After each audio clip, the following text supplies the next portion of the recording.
Good morning, everyone.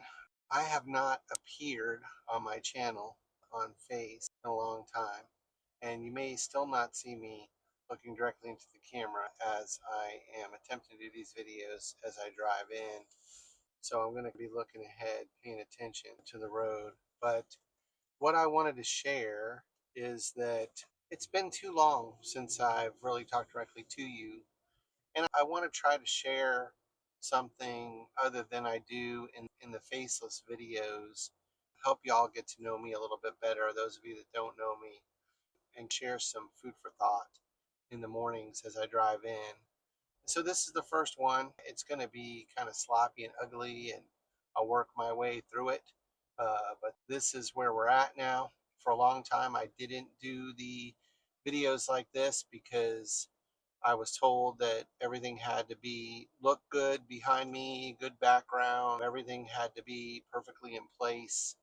And I've since learned that cringe is now an okay thing, and being completely awkward is an okay thing. At least some of the folks that I follow say that. And I don't know if some of it's contrived or not, but it's where I live in the world of cringe. And that's one of the reasons that it kind of helps me, because my whole philosophy that I'm working on my second book around is how to be less full of word that ends in T and more full of chit instead. And so my food for thought for today around that is that I was reading this book, Big Trust by Sade Z, and what it told a story in there about a marketing leader at Citibank and how she entered the room. She entered the room when they were trying to design a new brand and a new logo, and just simply scratched out on a napkin the new brand as they were merging with another company. And it was a transformational brand and logo, and it took just a few minutes, and somebody in the room said, "Wait a minute, that's it? You're leaving? You just scratched out on a napkin this thing after just a few minutes?" And she said, "A few minutes plus 34 years. A few minutes plus 34 years." When I read that, it really hit me, because I've often thought that about myself in moments when I've had more confidence.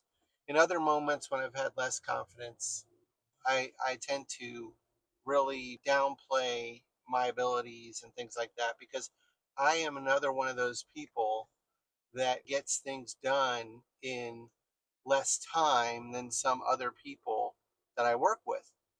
And I've often said it's the same thing where I'm bringing to bear over 40 years of work and experience to a lot of these problems.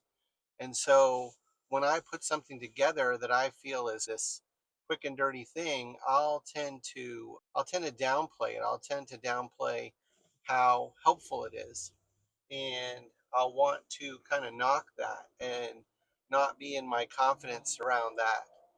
And I just offering this story to you because you're not just bringing with you.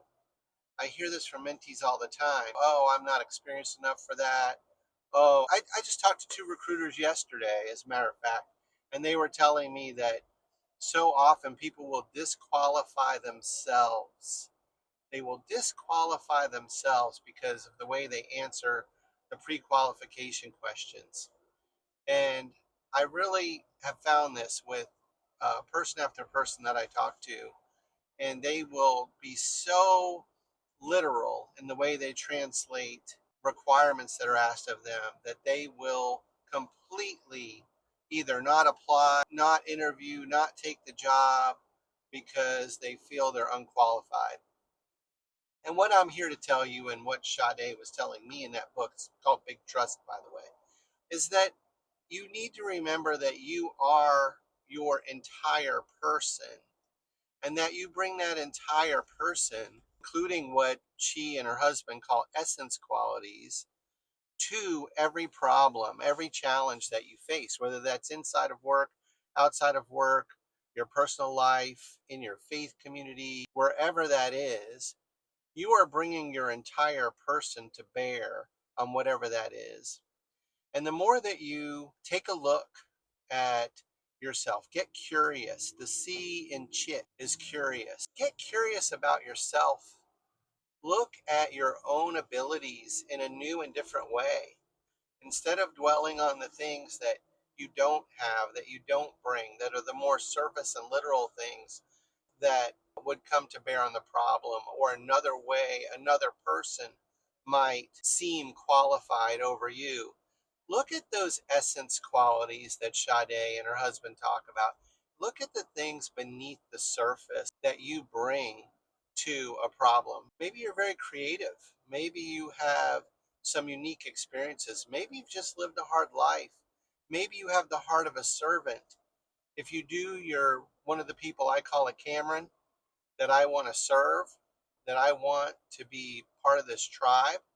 And what we're going to be working on through these videos, through the books, both Breaking, Building, and Belonging, my memoir that's already out, as well as Full of Chit, my upcoming book, as well as a mentoring service that I'm about to start, and my Substack. What we're going to be working on is, how do you design that next season full of curiosity, humility, intentionality, and teachability? And so, what I want you to think about is the C. I want you to think about curious. I want you to think about how you can become more curious about the things that you bring to the table and the things that you bring to a problem or a challenge that you are not giving yourself enough credit for. That's all for today. Thank you and have a good one. That was your food for thought.